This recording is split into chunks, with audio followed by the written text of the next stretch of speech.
Good evening, everyone. Sorry for the delay. We're going to shortly open up our public hearing. We were in budget conversations, believe it or not, this early in the year. But so as soon as we get quorum back on the table, we'll start with our public hearing.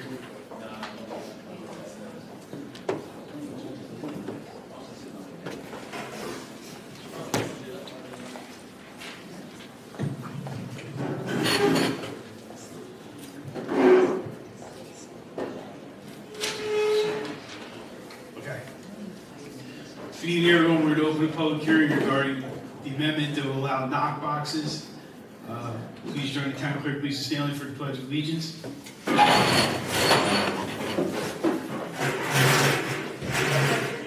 to the flag of the United States of America and to the republic for which it stands, one nation, under God, indivisible, with liberty and justice for all. Thank you.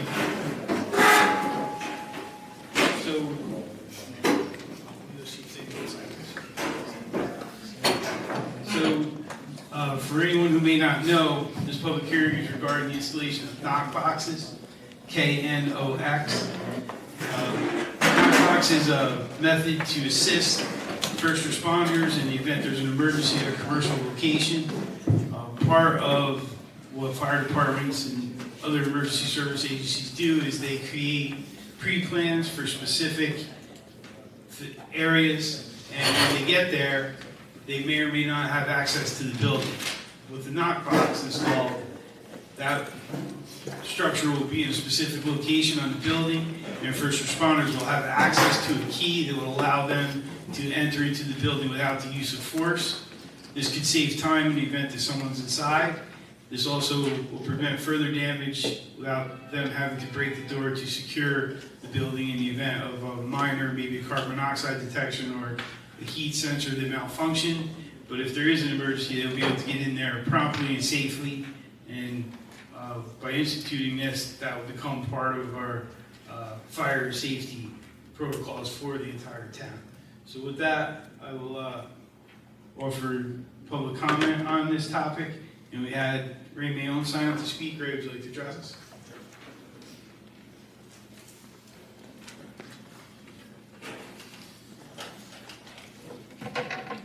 All right, for those of you who don't know who I am, my name is Raymond Mayon Jr., not to be confused with Senior, who is over there now. So I'm the chief of the Glasgow Fire District, so I'm here to tell you, my support of the Knox Box local law and the reasons why that we are supporting it.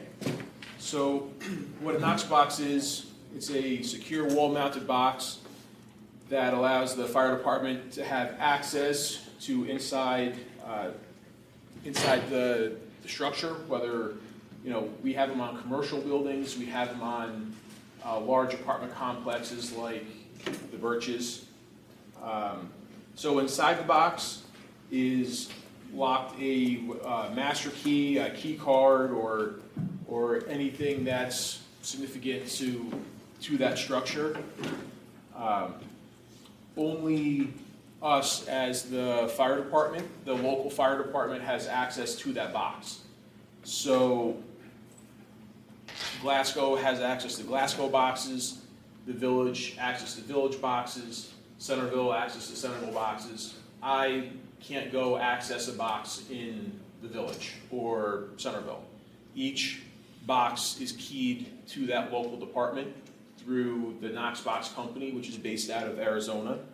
So why are these boxes important? So it allows for faster access during emergencies. This access is obtained without forcing doors, breaking windows, or waiting for key holders to arrive. So this means that we're doing no damage to your property, and we're gaining access to residents who are possibly having medical emergencies who can't answer the door. So for us in Glasgow, we have a pretty robust Knox program. We already have them on about 15 commercial structures robust program in our district, so it's, Okay. all right. I have Yeah, thank you for some, you have a couple questions, so. a question, Mr. Bayonne. I understand that fire departments share and coordinate services for events where your company may not be able to get to a location in your district and another company would support and maybe arrive earlier.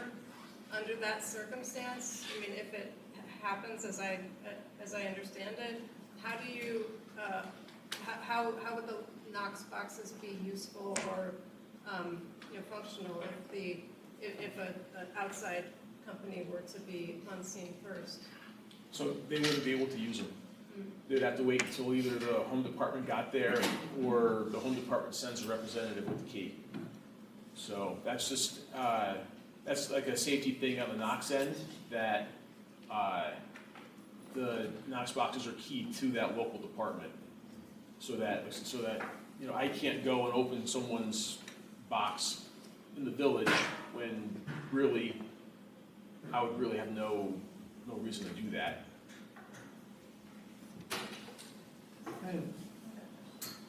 What does the box cost the homeowner or the business owner? What do they run? So, the ones that generally get put into the village, or to Glasgow are, I wanna say they're maybe $200 to $300. That's all the price set by the Knox company. We have no involvement in anything like that. Our only involvement is, we have our signature on the forms that come from the Knox system. The Knox system knows what ones that generally everyone gets, and it's a digit code that is specific to each department, so they know that the key's gonna match. Is that a one-time cost or an annual cost? One time. I have a couple of questions. You just said business owner. It's my understanding that the building owner, in this case, would be buying the Knox box from the for it.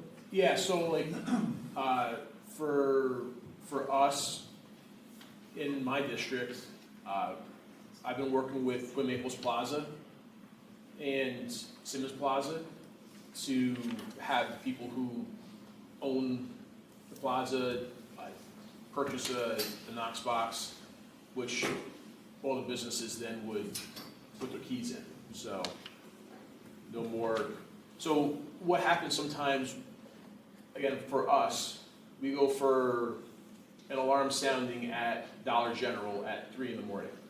So we arrive, there's an alarm sounding at 3 in the morning, and then starts okay, there's no visible smoke, so we're not gonna just go break glass and take the door, because now that's gonna be super expensive to the property owner.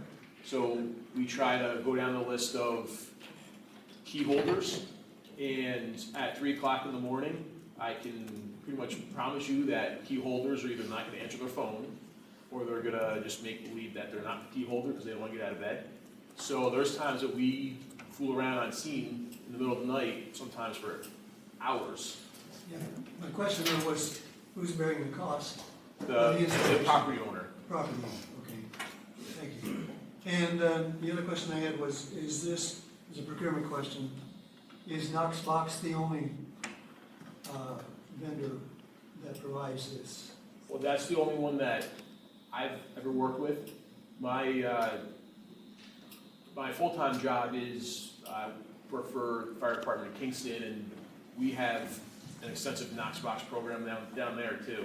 And so Knox is the one who really I'm familiar with. I'm sure there's other companies out there, but our key works for the Knox boxes, and that's it. We've been trying to get Knox boxes into places.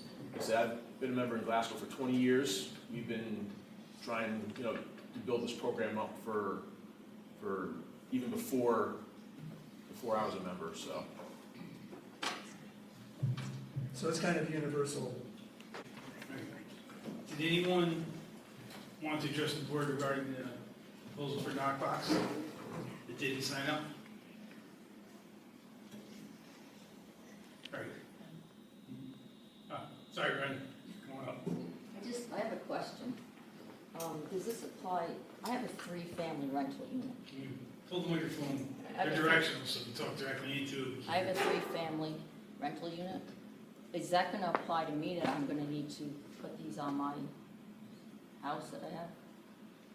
Yes. Very chief. So I have 3 separate apartments, 3 separate doors, so I'm gonna need a box for every door? No, you get one box for the building, and within that, there'll be keys that access. Three every- separate keys yeah. for each? Yep. And every time a tenant moves and I always change the locks for my tenants, I'm gonna have to switch the keys out of the box? How does that work, chief? So the way that it works, whenever someone needs to access the box, that the homeowner or the property owner needs to access the box, they reach out to, people reach out to me all the time and say, hey, I rekeyed the door, can you stop over and access the box so we can switch it out? So I stop over, access the box, we switch out the keys, lock it back up, and we're good to go. I think that was all. Thank you. Thank you. Okay. Is there anyone else who wanted to address the board regarding this proposal? All right. I'll make a motion, I'll ask for a motion to close the public hearing regarding knockbox. Is there a second? Second. Thank you. All those in favor of closing, say aye. Aye. Any opposed? Close the public hearing on knockbox.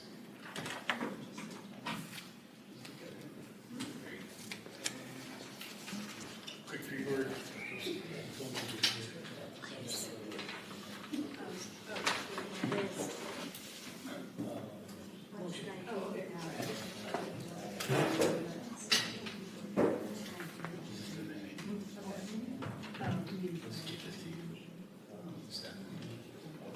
We're going to start with Stephanie.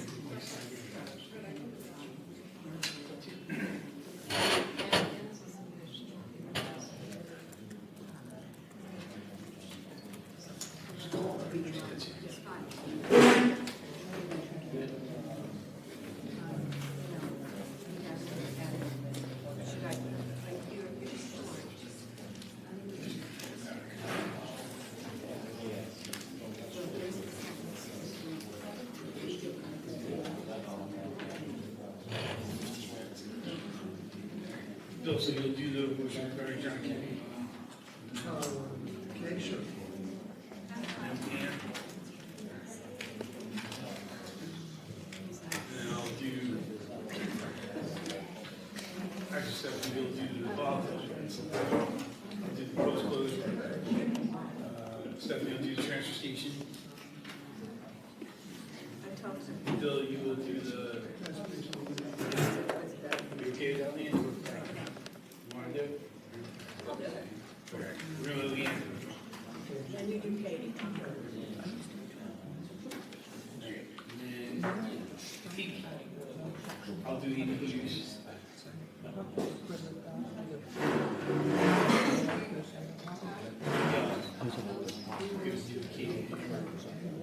All right, let me. For your schedule, March 4th, town board meeting to order. Please join the town clerk and pledge allegiance.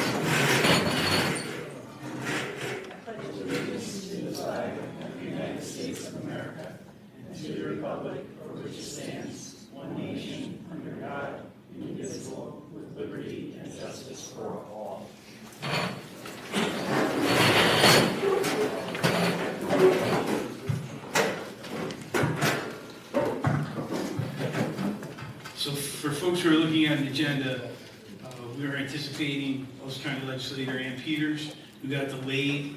So we're going to skip over her for now, and when she does arrive, we'll accommodate her for her presentation about some of the goings on. There's been quite a bit of activity at the county legislature over the last couple of months, and she's willing to come here and share some of that activity and make herself available for some questions.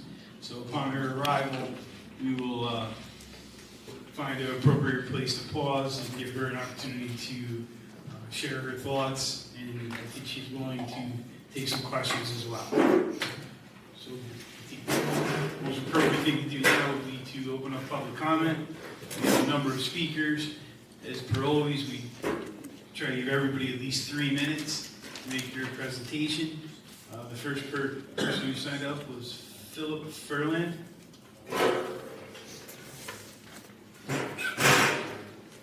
Actually, I have some papers if you want to take those first.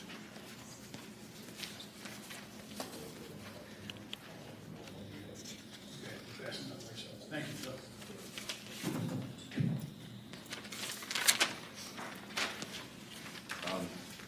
Good evening, Supervisor Costello and members of the board. My name is Philip Ferland.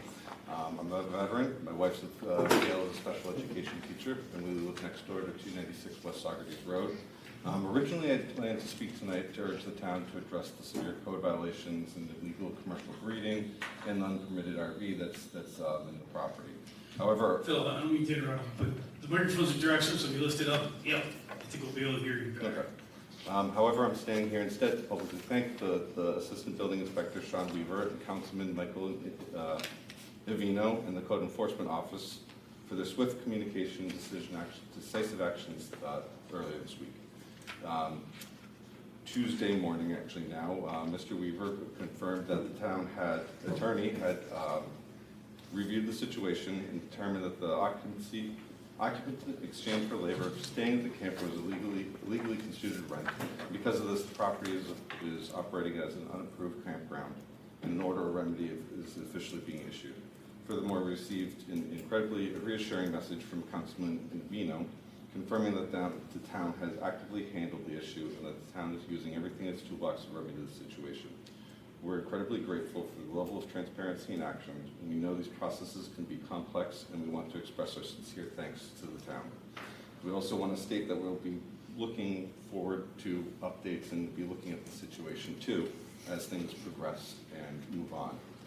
Due to the severe escalation of harassment that we've been getting from the adult that's been living in the RV. It's not a pleasant experience for us. So it's not just a zoning issue, it's also a safety issue for us at our home. And we trust that when the deadline to the order to remedy expires, the town will follow through with strict enforcement of the hazards are removed. And we appreciate your dedication to keeping our neighborhood safe. Thank you. Thank you.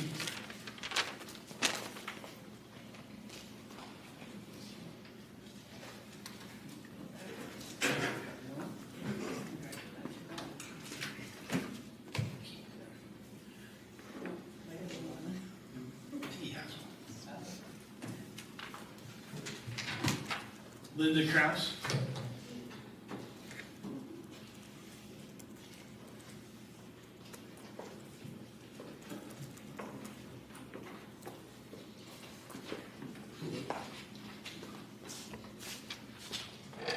Hello.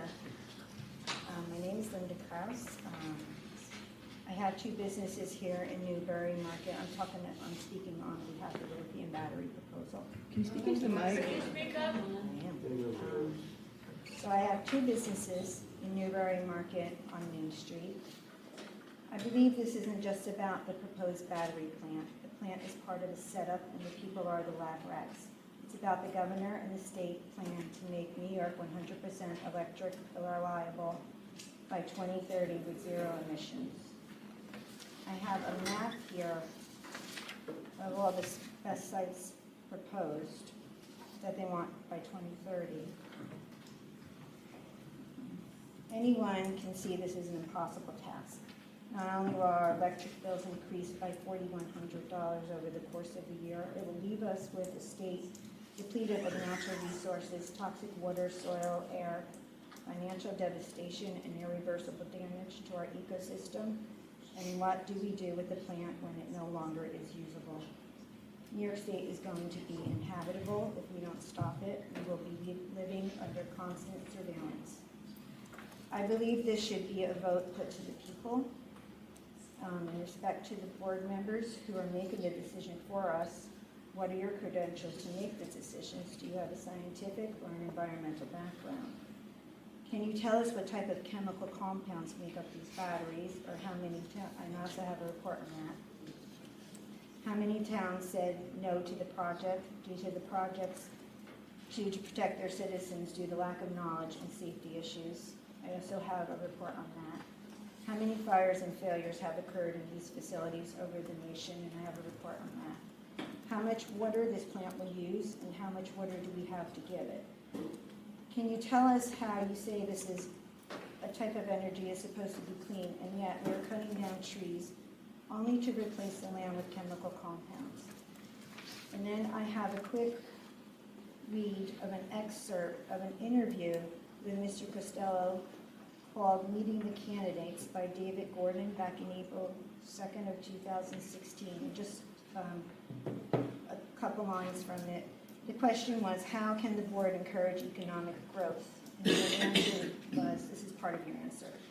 We have to designate the land that's going to support businesses, and we have to do the planning in advance.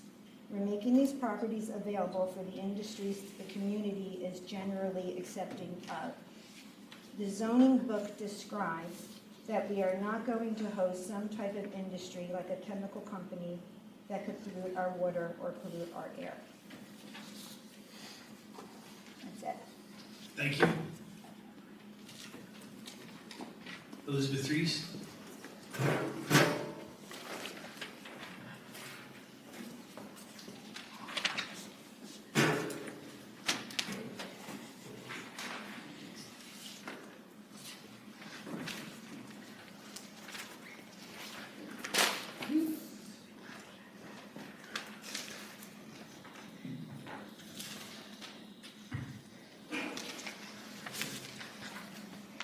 Yeah, I have a proposed statement I'd like to hand out here, and also an invitation to a community open house at the library that's going to happen on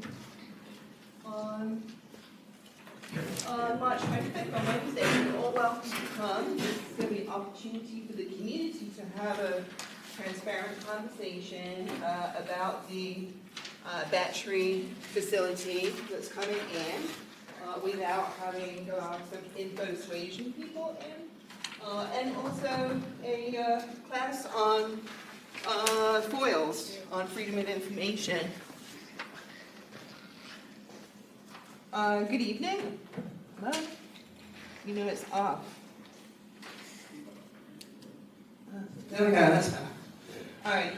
I'm here to talk about communications, and one of the first things I want to talk about is freedom of information. I want to make a public statement regarding the FOIL request, records related to the proposed battery energy storage project, submitted in the interest of public transparency and accountability. Good evening, Supervisor Costello, town board members, and fellow residents. My name is Elizabeth Reese, and I live at 67 Elm Street in Saugerties. I am the requester who submitted the Freedom of Information Law appeal that is before the board for consideration this evening. My original FOIL request sought records related to the proposed battery energy storage system project submitted in the interest of transparency and accountability. I am concerned about what appears to be a lack of transparency throughout the review and approval process for locating a battery energy storage facility in close proximity to residential properties. Pursuant to New York's Freedom of Information Law, Public Officers Law 89-4, an appeal from a denial of access is to be determined by the head of the agency, the Chief Executive Officer, the governing body, or a designated appeals officer.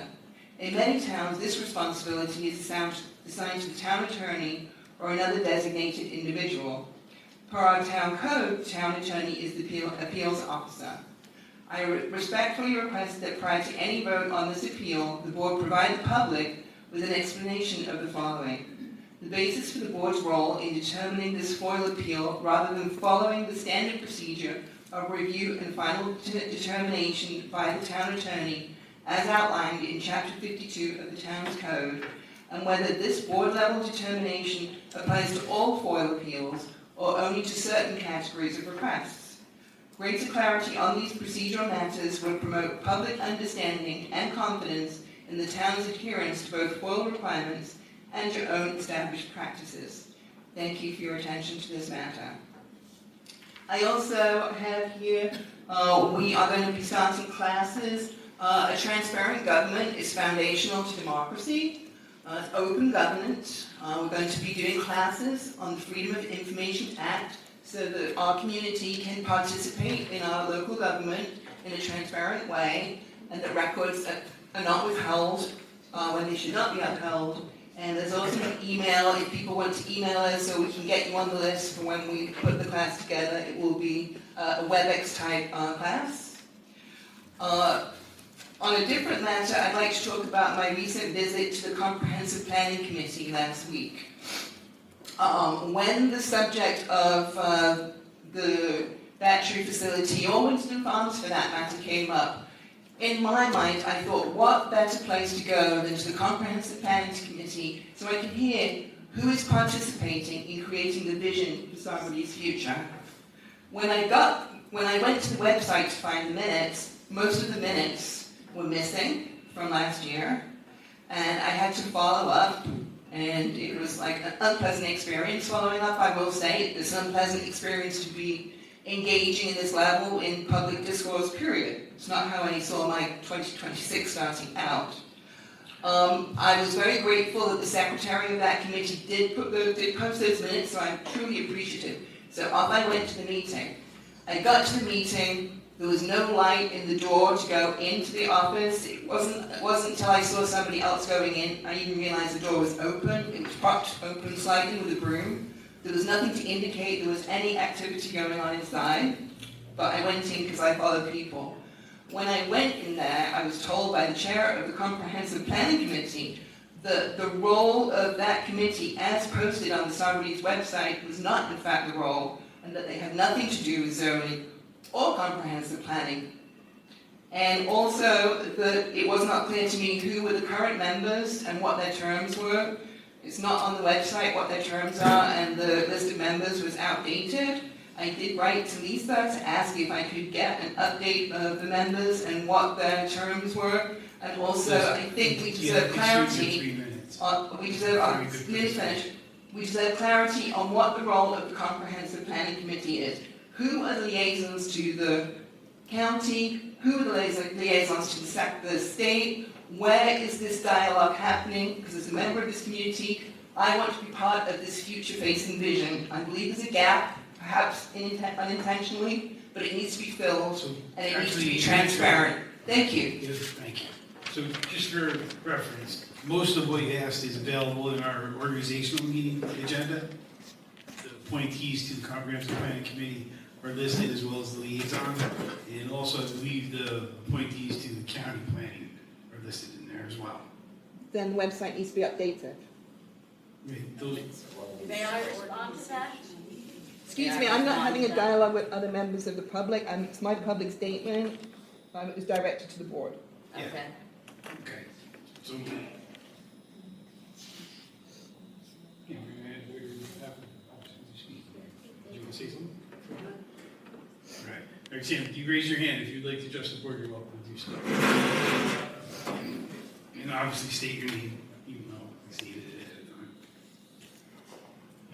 Hi, Sam Diedrich, Old Kings Highway, Saugerties. I'm the chairperson of the Comprehensive Planning Committee.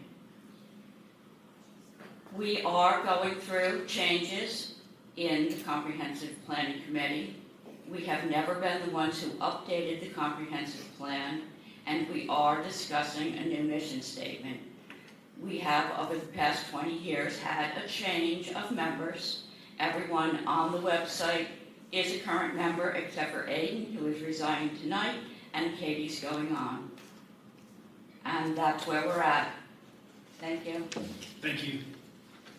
And thank you for your many years of dedicated service. Thank you, Fred. Thank you too. Me also. 7 years. Thanks. Okay. All right. Did anyone else who didn't have an opportunity to sign up want to address the board? Yep. As always, come up and state your name, please.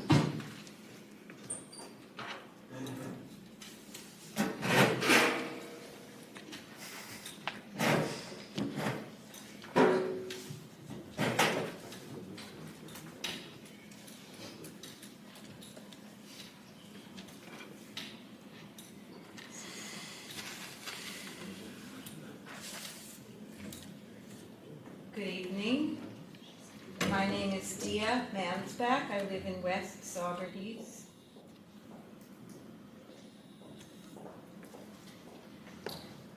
And I'm requesting clarification on behalf of Stop Saugerties Battery Storage regarding the role and separation and planning, regarding role separation and planning consistency while secret review of the proposed BEST project is ongoing. As you know, the planning board is the proposed lead agency and is responsible for conducting an independent environmental review, including evaluation of emergency service impacts. There is a curious situation where the town board member, Mike Ivino, who I'm sorry isn't here to hear this, serves as the fire chief in Centerville Fire Station, which is tasked with handling the emergency response, as well as the board liaison to the planning board, as well as the board liaison to the zoning board of appeals, the bodies with direct input into the BEST application. Given these facts, we have concerns about the potential appearance of conflict of interest and are seeking clarification regarding what safeguards are in place to ensure an independent review, avoid the appearance of predetermination, and maintain confidence in the secret process.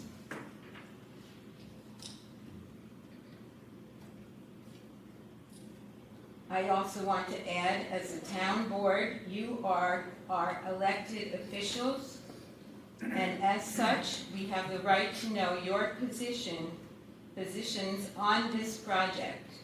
Stop Saugerties Battery Storage will continue to call for your positions until they are made public. Thank you. Thank you. Right, did anyone else want an opportunity to address the board? You did not have a chance to speak? Going once? Going twice? Okay, we'll close public comment.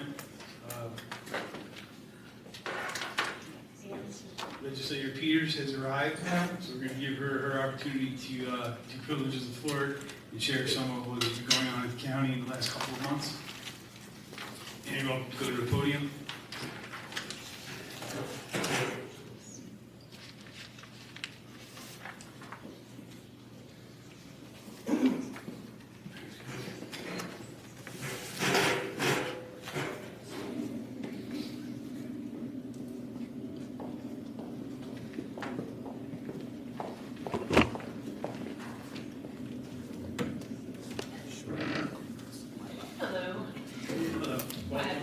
Apologies for my delay. Thank you for making time for me. Just trying to get myself situated here. Okay. Hi. If you haven't met me, my name is Ann Peters. I am the Ulster County Legislator representing District 2, so that would be Malden, Berkeley Heights, West Camp, and the Village of Saugerties. I am here tonight. And also thank you to the town board for giving me an opportunity to talk about the county issues. I just wanted to provide an opportunity and also give you my new contact information. As a new legislator, I want to engage in a positive relationship with you and clear communication. So this is the start.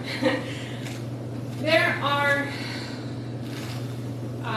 as a representative of Saugerties, my focus remains on affordability and safety, and I want to focus tonight on a few legislative things that have been passed or I expect to pass after an upcoming public comment period. So one of those things that public comments, there is a press release for senior tax exemptions that we will be discussing at the next legislative meeting. You in Saugerties have already passed this, but we're looking to pass this at the county level. So that I expect that to pass, but we will be looking for any public comments at our March 18th session. There is also a bus safety issue. We're putting together a legislation that would, for safe passing of school buses, with a fee schedule that, penalizes people who do unsafely pass school buses. So we have that as well. As far as there are other things, but I don't see them as really relevant to Saugerties. You're welcome to take a look at them, and I will share that information if you are interested. The other things that I think are relevant to Saugerties are a sales tax agreement. So the sales tax agreement passed the Ulster County legislature, and there's a lot of press about it. I was one of the co-sponsors on the bill. It is a 3.5% of the general pot of revenue for sales tax. So it used to be 3.3% on the whole pot. It went up to 3.5%. And then with the, in order to make it follow inflation and bring more money back to Saugerties, I really pushed for an additional 12% on the overage. This is all getting into the weeds. I'm happy to talk about these details with anyone who's interested. If you would like, and I'm also happy to present the actual numbers of what would have been the past 3 years if this agreement were in place for the last 3 years, what those numbers would have looked like, so you can do a direct comparison. I have those numbers. I'm willing to talk and share about them with you. The other thing, so the senior tax exemption, like I said, is coming up in public comments at our next session. The third thing that I wanted to bring to your attention that will be announced next week by the county executive is PFAS testing. So Ulster County is actually participating in a pilot program from New York State where if a resident of Ulster County believes or is concerned that they have PFAS in their home wells, that they can get testing done by the state. Then if the testing shows that they do have PFAS existing in their wells, they can have a system put in place to mitigate that with a reimbursement of $10,000 paid for by the state. So that is a program that's going to be announced next week by the executive's office with updates by the DEC about how residents can apply. I'm very interested in this for Saugerties residents. I really believe that Saugerties residents should feel safe in their clean drinking water. So those are the main three things, but of course we passed hundreds of resolutions last month and are looking at many dozens more in the upcoming months. So if there are any questions, I will be hosting office hours at Inquiring Minds this coming Sunday from 3 to 5 p.m. So if any of these issues or other things anyone would like to bring to my attention, I am all ears and I'm available. So are there any questions? I don't know if that's actually an appropriate question for you, but are there any questions or what have you at this time? Or One topic that I think would be helpful to residents to hear about is the Mount Airy traffic signal. yeah. Yep. So that one.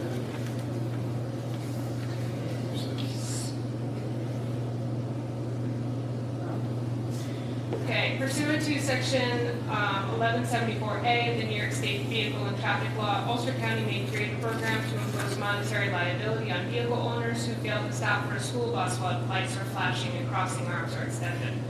An owner liable for a violation of this for monetary penalties, $250 for a first violation, $275 for a second violation, committed within 18 months of the first violation, $300 for a third or subsequent violation, all of which are committed within 18 months, and then an additional penalty of $25 for each violation for the failure to respond to a notice of that. So, yeah. Helpful, appreciated. The Mount Airy traffic signal, is that scheduled for an upgrade? Oh, I'm so sorry, I That's misunderstood. okay. The other information was helpful too. Yes. That's actually, I'm not sure if that's Aaron Levine or Jason Kovacs' district, but I am familiar with that, and that resolution did pass. Yes, that resolution passed last month. That's helpful because residents who live up there noticed the stop signs, and that was a hard-fought effort to get that light installed, and there was some concern. So good news to share that it is going to be. Yes, that passed, I am familiar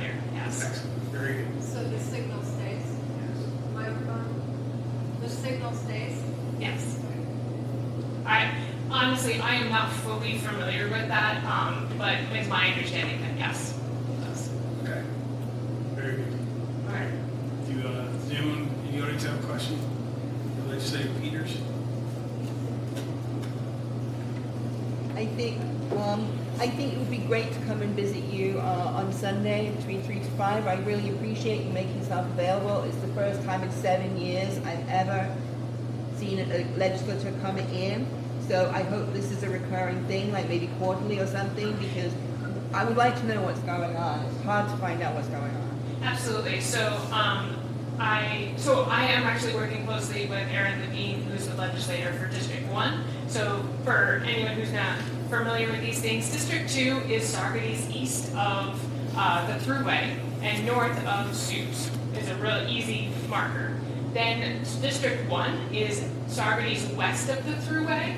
And then Saugerties south is is Jason Kovacs, who's the legislator for District 3. So that's just like a very broad brush stroke of where the district lines are. Aaron and I have discussed splitting where I would be coming to town board meetings and then he would come to town board meetings and kind of taking turns that way. Thank you. So, Okay. Anyone else? I'd just like to know if you have a stance on the battery plant that is proposed for you. So yeah, my stance on the battery storage facility is that this is a municipality issue. As a county legislator, I have no intention of going forward with any legislation from the county. I believe every municipality should go through the process and develop their rules for how they want to move forward with the best systems. There are so many different details related to each of these systems. So the system that's being proposed in Ulster is different from systems that are being proposed in Saugerties. And so to do an overarching Ulster County response to that, that would, I think, be frankly irresponsible. And not really responsive to the concerns. So I'm leaving this up to the municipality and the community to go forward with a solution. So what's your position on home rule then in that context, given that you're saying that this should be issues specifically for the individual municipalities, then what's your stance on the home rule taking that decision away from the municipalities? You're speaking that to New York State considering Yeah. doing that. I would have to really look at that further. I am skeptical of that being the right move, but big caveat, I have not discussed that in detail with our senator or assembly person. So I would need to learn much more about what the goals of that action would be. But at the moment, just cursory wise, I am skeptical that would be helpful. Thank you. Sorry, final thing. Sure. Would you say that the municipality should have some kind of rules in place that are determined and formed by the municipality versus responding reactively to a developer coming in? That, for example, following the New York State guidelines? So if you're looking for me to publicly tell you what this town of Saugerties should be doing, I am not going to do that. As a county representative, and I think the town board would appreciate my statement that you have full sovereignty to do what you should do, and I'm not going to express an opinion about what they should do on that. So you don't necessarily support the NYSERDA guidelines then, the New York State guidelines as being a good blueprint for municipalities to follow? Because we had them here presenting to our town brought them in to present to us, and they have guidelines, which right now are being put to one side. Legislator, And I'm Sure, about addressing county, Peters. I understand that, but it's here to address county concerns, and that is a local issue. And we have all made ourselves very available on that topic. You have not said anything about following New York State guidelines. In We fact, actually you've did. avoided We'll be following speaking it. about that a little bit later tonight. I am aware of some work in the county planning department to create a draft guidance document for municipalities to support the considerations at the local level. There's a county planning board meeting happening right now, and I had some indication from people working on the document that it would be presented in draft form tonight. So our liaison, the town's liaison to the county, is at that meeting, and we've already discussed this, and she'll be communicating back to the town board on what was discussed, and we'll share that with the community. Sounds great. All right. Liz, we appreciate you coming. Thank you. Thank you for keeping us up to date. We'll talk to you again soon. And what time are you starting? 3? So Sunday, the acquiring lines from 3 to 5 p.m. Very good. And of course, I'll have my my business card over with the other documentation, with the agendas. So if anyone has to email me or call me, I have my public-facing information on that card. Very good. Thank you. Thank you. We'll move on to supervisor's comments. I want to welcome and thank Jorge Lopez, who's filming us this evening. Thank you. Liz had done that for quite a long time.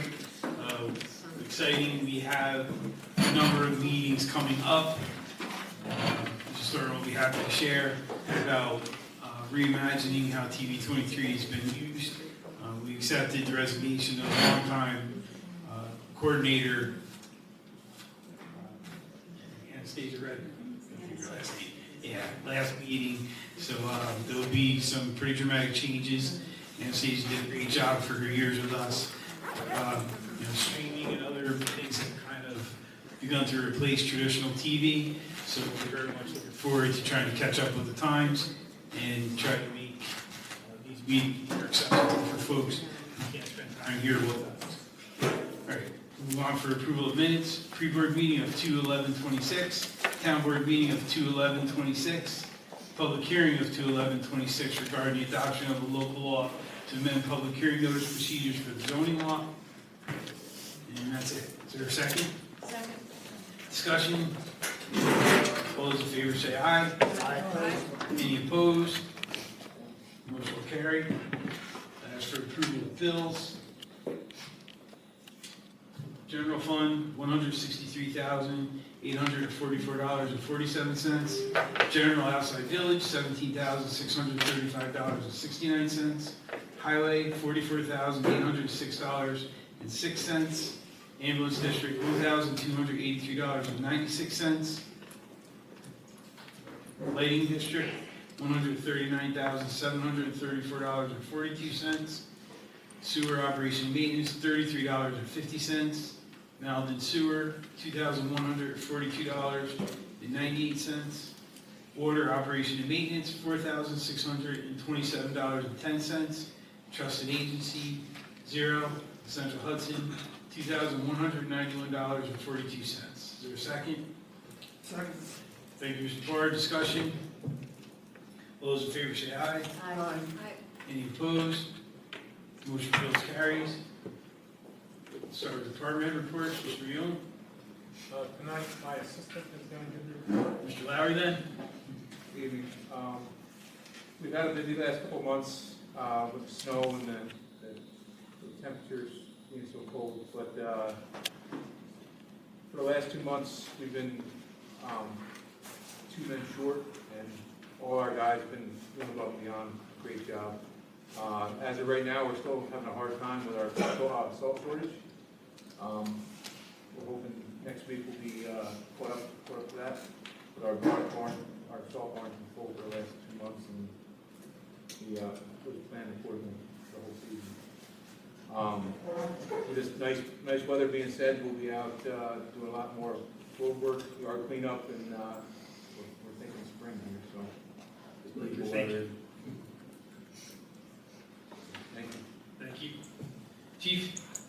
I don't have a specific report, just 2 things I'd like to mention is, 1, this week a new officer finished his field training and will now be out filling some of the holes in the schedule. And a second one, we attended the graduation for last week, and she begins her field training tonight. Very good. Exciting young lady. I think she'd be a nice addition. Yes. Yeah. Great. Anything else? Okay. Mr. Hansel? February was very busy for us. We had 6 water main breaks in 3 weeks. Other than that, it's been, knock on wood, pretty slow lately. We like to Jinx thank, it happens, you know. We'd like to thank the highway department for making availability in their schedule to come out and take for us and help us out any way we need. Perfect, thank you. Mr. Meyer? Everything's good. Very good, thank you. I'd like to pass on gratitude to the highway department for their snow plowing. I've heard from residents that they've appreciated the hard work you've done and good work. So, thanks. Yeah, a lot of positive feedback, and it's been a tough winter, and the coordination between water and sewer and highway is very much appreciated. We'll be able to restore service to 6 water breaks.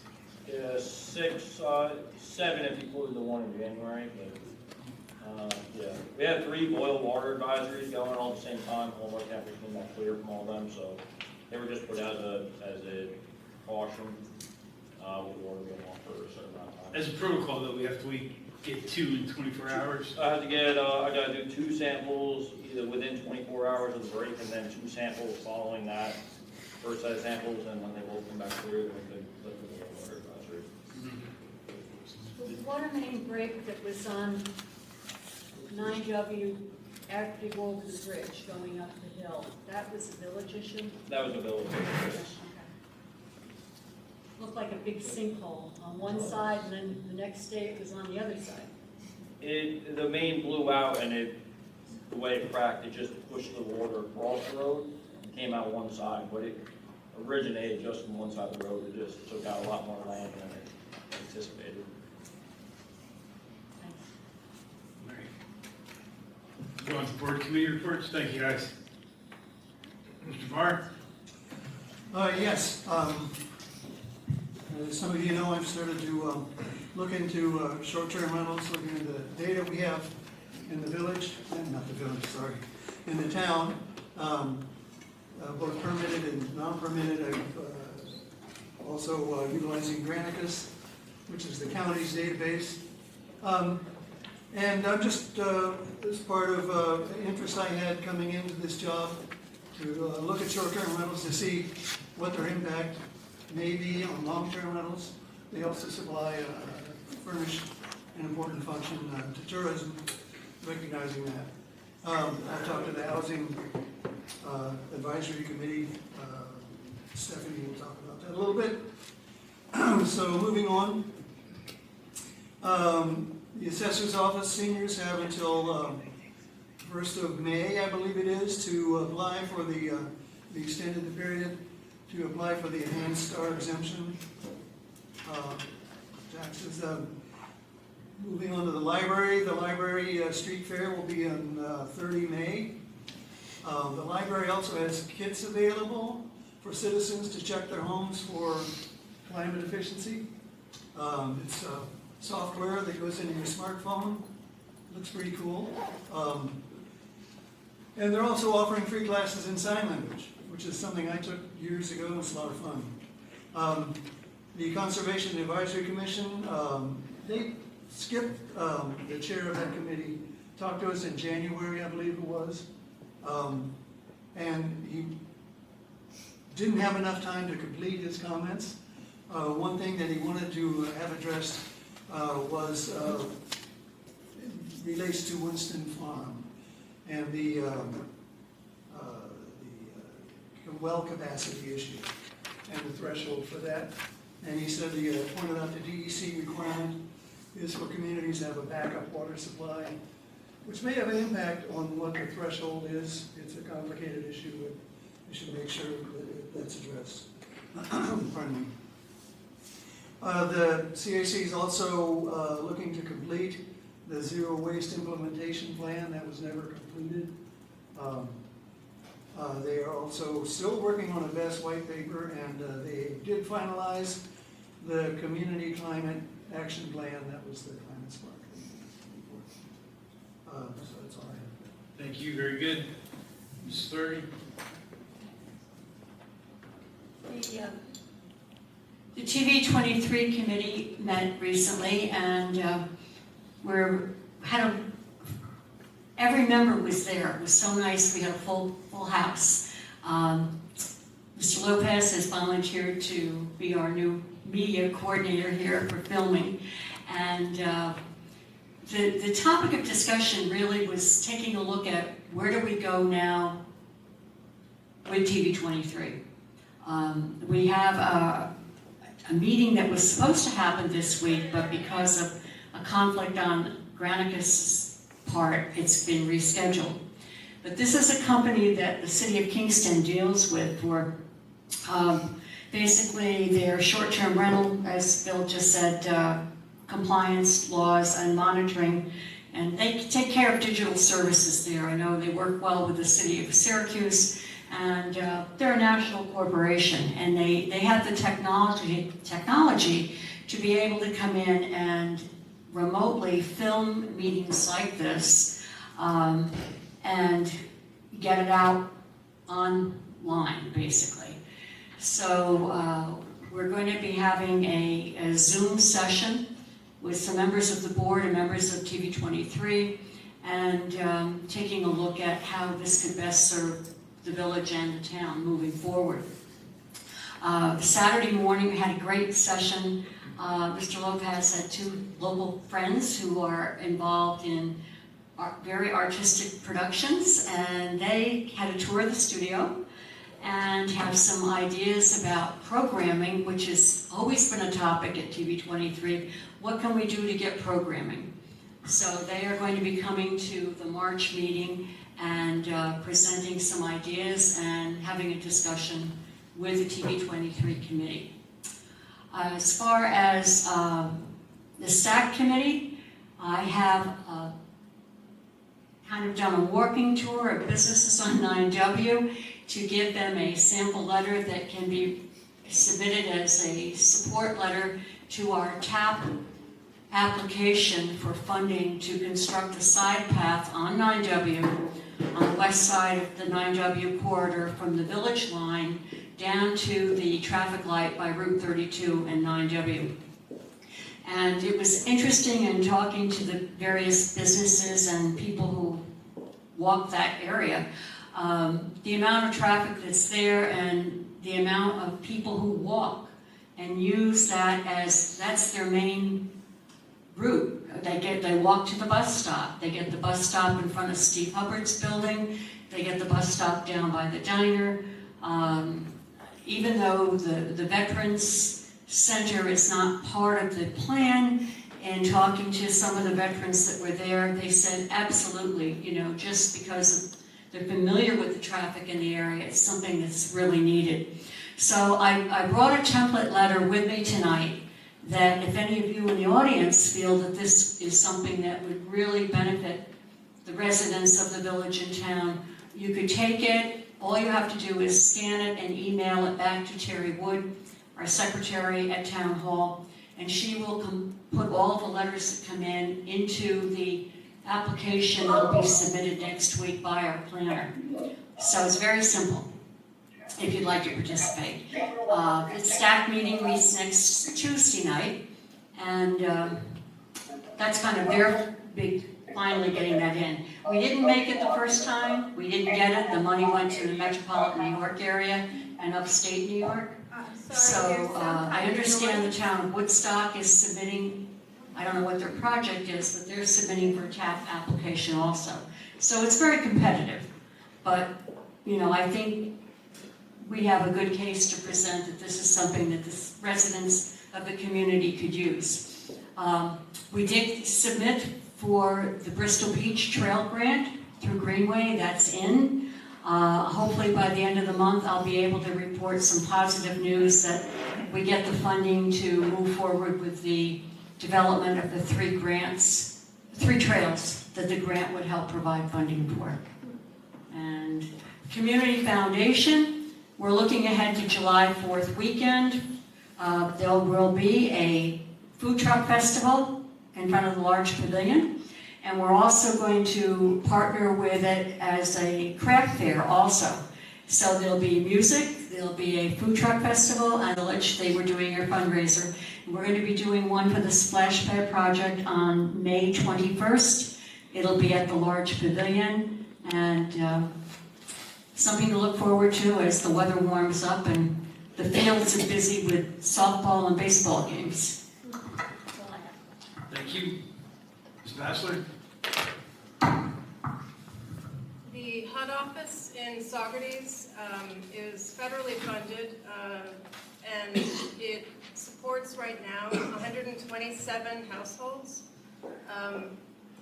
The HUD administrators are facing a funding shortfall and are required to make some really tough decisions that are affecting the people who are in need of this housing, the housing vouchers that they administer.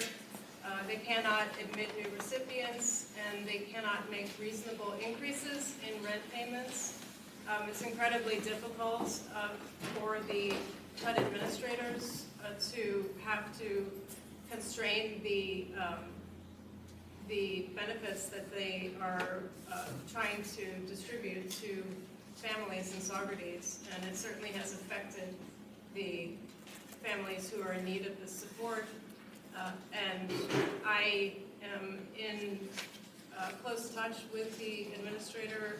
I hope that our town can continue to work on any opportunities to fill in where the funding shortfall is affecting housing access in our community. I'm sure we'll all be working on that. The Historic Preservation Commission and the Saugerties Historian and the independent Saugerties Historical Society are working together on plans for celebrating our nation's semi-quincentennial this summer. Very exciting to have the opportunity to showcase the history of our town in the context of this celebration, and I'm sure details will be forthcoming. I'm the liaison to the Comprehensive Planning Committee, and I served on the committee last year. The members of that committee have been working very effectively over the years to support the town in meeting the comprehensive plan goals, and they are, as Sam mentioned earlier, working on reestablishing their mission in the town, and they will continue to be a really important contribution to the alignment of all of our goals and operations with the comprehensive plan. I'm looking forward to continuing with my work with them. Specifically, they are preparing to contribute to the best considerations with their own statement, reviewing the alignment of best facilities with the comprehensive plan. The timing of this is probably going to align with more specific work from the town, but they are focused on contributing to that. I am the liaison also to the Housing Advisory Committee, and we have really great news from the grant application that was put in the fall for the Pro Housing Communities program that was awarded last week to Saugerties for more than $115,000. This will support the development of a housing action plan, and in terms of process, the grant activities will probably start within a month or so, and with the support of consultants, we will get a comprehensive picture of the current status of housing in Saugerties. Are we meeting needs? Where are we falling short? And what can we do to improve access to affordable housing? Over the coming months, a working group will be convened to oversee the Housing Action Plan, and it will include representatives from committees and others, and we'll provide updates as that work proceeds. And the Housing Advisory Committee will have a role in that working group. We welcomed Bill at our meeting, and he gave the similar update on his review of short-term rentals in the town, and I hope that that review will be integrated with the Housing Action Plan work.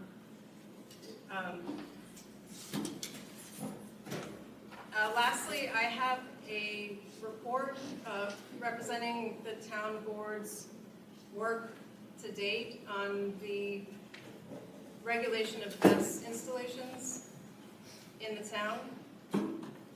BESS have emerged as part of a changing electrical grid due to aging infrastructure, increased consumer costs, New York State's commitment to reliable clean energy, and increasing electrical demands. While the technology is about 20 years old, it is only recently coming to the Hudson Valley and our town. As individuals and as members of the town board, we are learning about this technology along with you. We welcome and seriously consider all contributions from community members to our consideration of this issue. The town board does not oversee project review, that is the planning board's jurisdiction, and they have declared lead agency role for the current BESS application on Thompson's Road. However, we are responsible for reviewing and updating the town's zoning code. While the special use process mandates a thorough, careful review, and we are confident in our current zoning strengths, we seek to ensure consistent application of standards for all BESS projects going forward. And so we have convened a working group to update zoning specifically for BESS. This group, which includes myself, Mr. Ibino, town planning consultants, the building department, the town engineer, the planning board, and representatives from town committees, met for the first time last week. The resulting code updates from this working group will be based on NYSERDA's model BESS code and will incorporate provisions appropriate to our community's needs and consistent with the town's comprehensive plan. We will consult subject matter experts, including NYSERDA, BESS safety specialists, and others as necessary. This work will proceed in parallel with the planning board's review of the Thompson's Road project, which will continue under current zoning. We will continue to share updates from this working group, and the proposed zoning, when it's updated zoning, when it's ready, will be available for public review, and there will be a public hearing process. Thank you. Thank you. Mr. Avino? Diaz is busy like usual. They'll be receiving a new ambulance over the next couple weeks. All the ambulances recently were just upfitted with auto load lifts for the stretchers to help the personnel out there with lifting people in and out of the back of the ambulance. As John Hansel mentioned, we've been inundated with water main breaks. Thank you to your department as well as Mr. Mayone's department. You guys made those go pretty smooth and easy. The animal shelter has had 23 adoptions year to date. A couple of thank yous, Ulster County Federal Credit Union for their donation of $62.50 to the Saugerties Animal Welfare Fund. Lucas Pet Supply for their recent donation of pet food, as well as the ongoing support from our local providers, the Farmhouse Feed Co. and Saugerties. Petco is graciously donated their space bi-monthly for our adoption events, which have been going pretty smooth. And thank you to Greg's staff for taking care of some of the issues that we had up there with water and heating. Upcoming events, the Shelter Spring Flower Bulb Fundraiser is posted on the Facebook page, as well as the Blue Jeans Ball, which will be held on May 23rd at Fortune Valley Manor. Big thank you to Fortune Valley Manor and the owners there for really coming in clutch for us to make that happen. We're also looking for Eagle Scout or Girl Scout folks who are working on their Gold Awards to take on a project of a chip reading kiosk. It's the goal to have 3 or 4 of those kiosks located throughout the town, in places that, you know, if somebody comes across an animal, you know, they could bring that animal to that kiosk and see if it's chipped, to find its rightful owner. That's it. Thank you. Move on to motions and resolutions. Mr. Avina? I'd like to make a motion to approve the resolution as on file adopting local law number 2 of 26 in regards to the installation and maintenance of Knox boxes at all commercial, non-residential, and multifamily buildings and structures for emergency services. Second. Discussion? I'd like to, I see a couple folks from emergency services on the phone. I apologize I wasn't here from the start. Thank you for coming out tonight.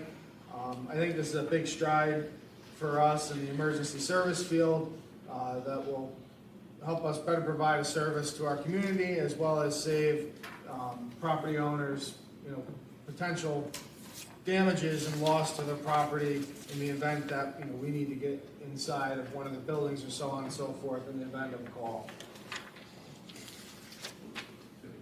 We did a public hearing earlier. Thank you, Chief Mueller, for speaking. And, Thank you. yeah. Any further discussion? We'll call for a vote. Mr. Barr? Yes. Mrs. Doherty? Yes. Ms. Bassler? Yes. Mr. Avino? Yes. I vote yes. I'd like to make a motion to approve John Kenny of Kenny Property Solutions, 72 Glen Ridge Road, Red Hook, New York, 347-247-2136, to be added to the list of third-party electrical inspectors for the town of Saugerties. Second, discussion. For folks that may not be aware, third-party electrical inspections are required for any new electric work. We keep a roster of eligible inspectors at the building department, so if someone's doing some work, their electrician, their licensed electrician can call off that list for inspections, and upon passage of this, Mr. Kenny's company will be available to that roster. Any further discussion? Mr. Barr? Yes. Mrs. Doherty? Yes. Mr. Avino? Yes. Ms. Bassler? Yes. I vote yes.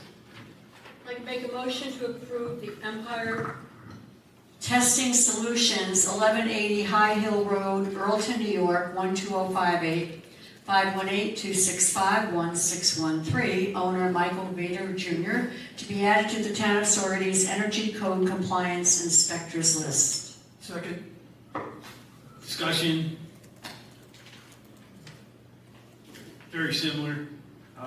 One of the things that happens on new construction is a blower door test to make sure that the envelope of the new construction is current with the state requirements for that.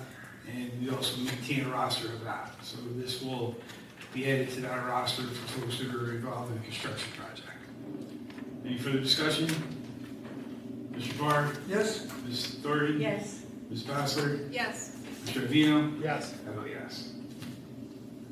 Motion to allow the supervisor to sign the proposal for continued professional services as on file for the 2026 post-closure landfill sampling and reporting with Labella Associates.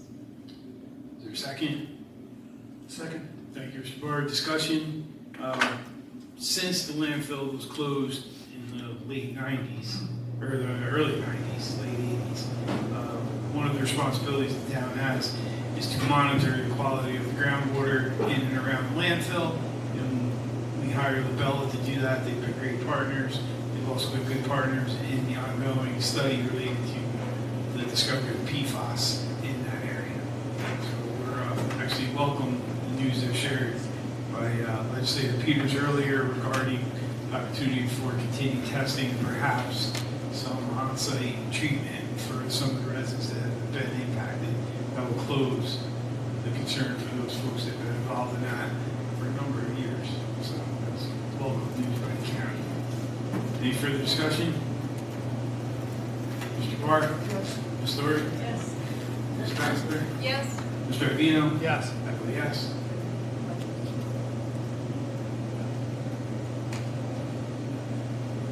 Motion authorizing transfer station department head Douglas F. Meyer the right to enter into purchase agreement with Waste Equip Corp., 1079 State Route 20, New Lebanon, New York, 82125, utilizing Sourcewell contract number 010825-WQI for the purchase of one 40 cubic yard heavy-duty rectangular roll-off container for the purchase price of $7,801. Second, discussion. Mr. Meyer, is it Danny? This is to replace two containers that left the bridge structure.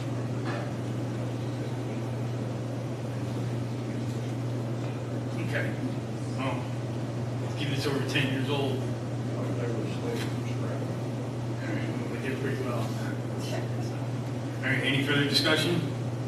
Mr. Barr? I vote yes. Mrs. Thornton? Yes. Ms. Bassler? Yes? Mr. Vino? Yes. I vote yes. I can make a motion to approve the resolution as on file to support the submission of a 2026 Transportation Alternatives Program TAP grant. Second, discussion.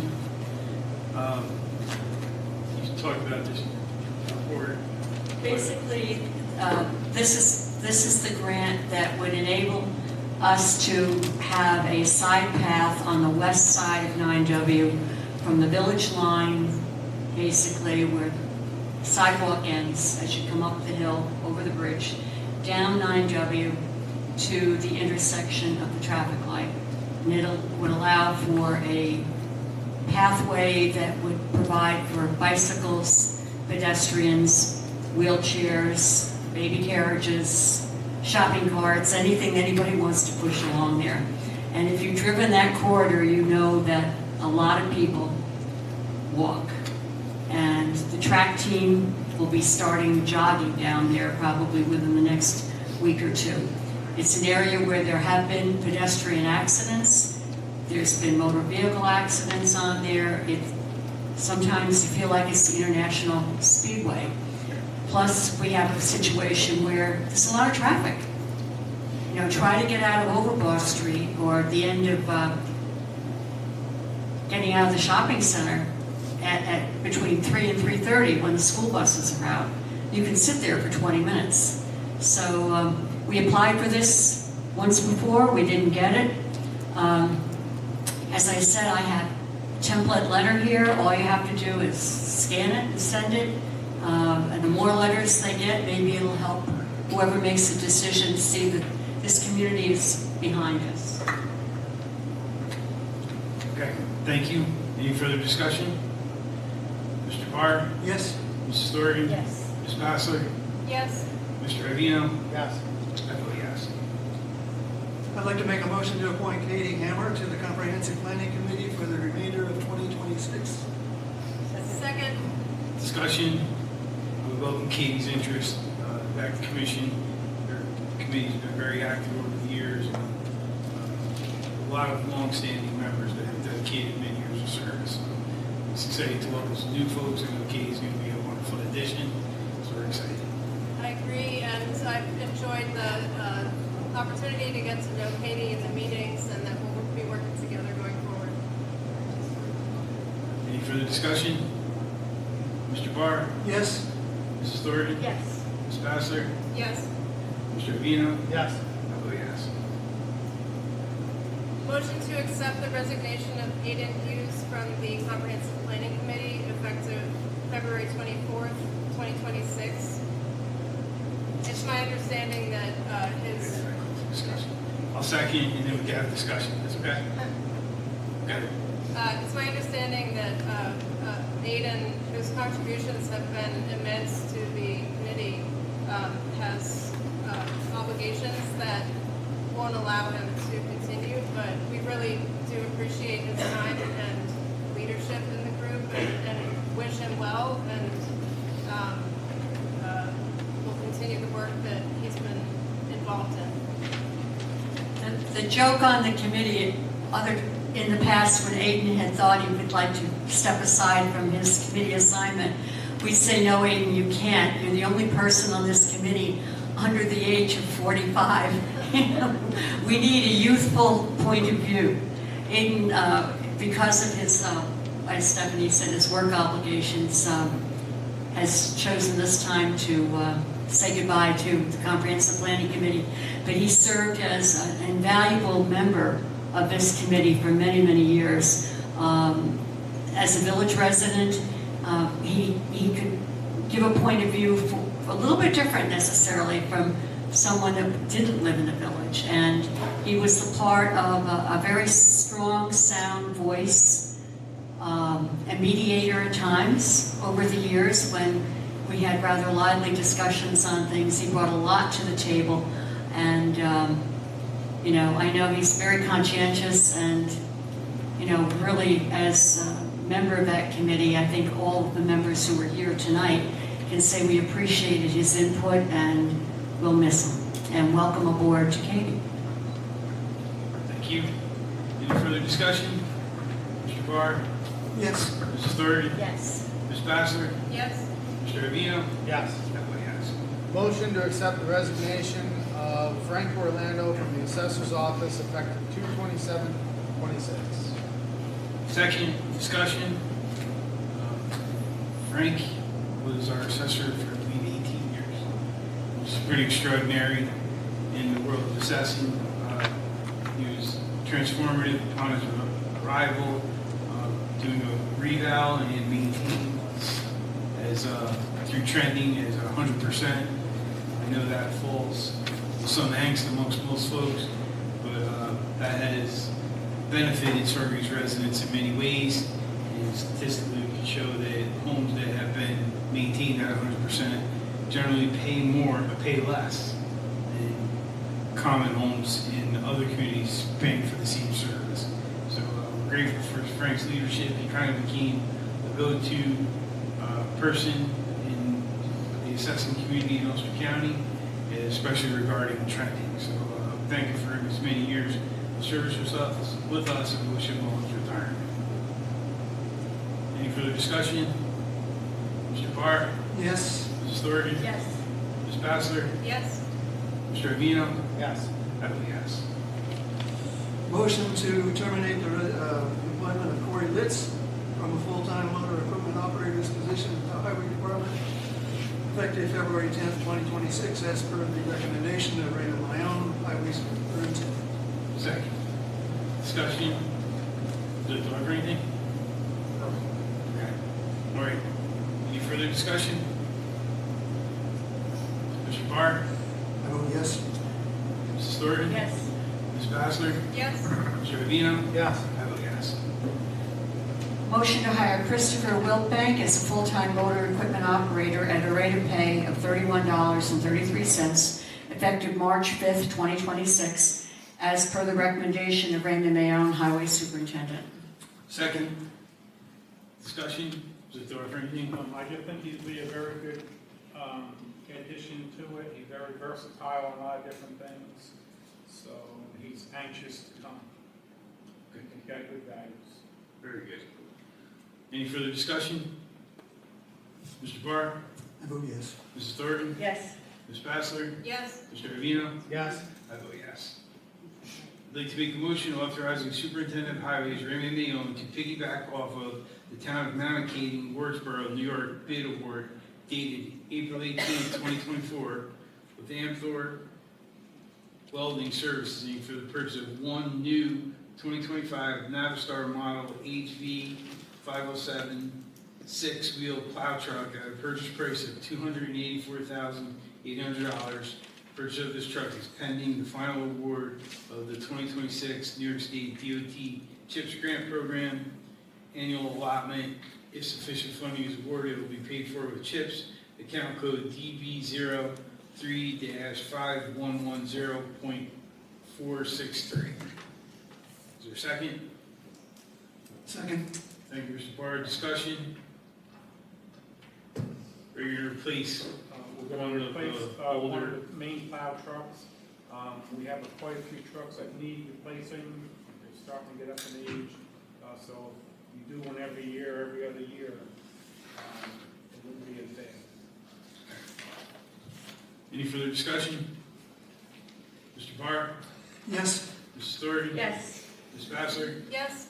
Mr. Avino? Yes. I vote yes. I don't think I missed anything, did we? Yep, that's the whole page. Ms. Bassler? Motion to accept the resignation of Vincent DeMarco from the Water and Sewer Department effective February 11th, 2026. Second. Discussion?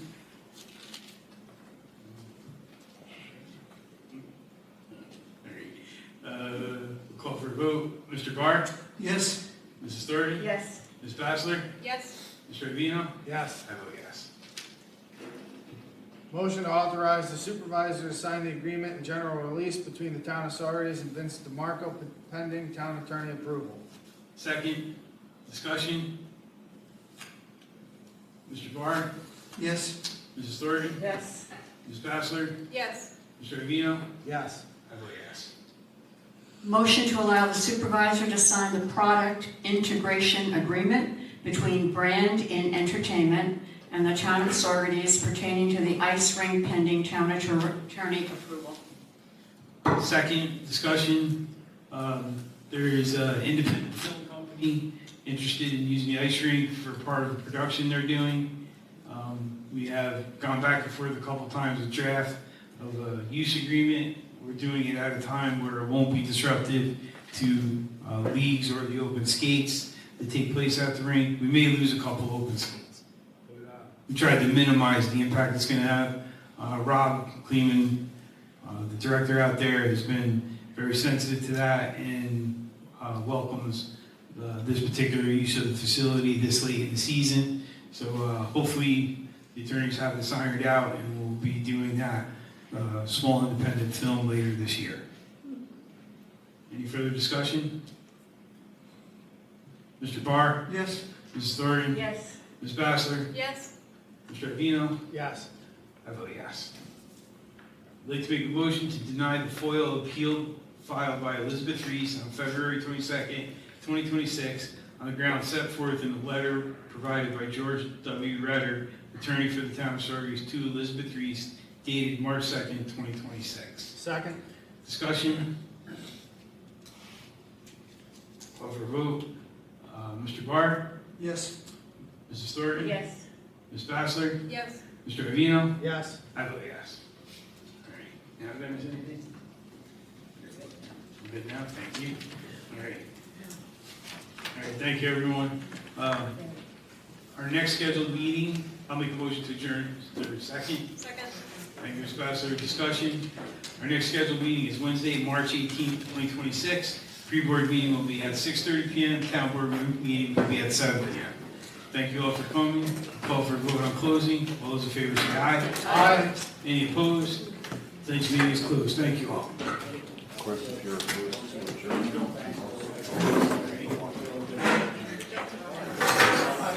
That was fun to be here.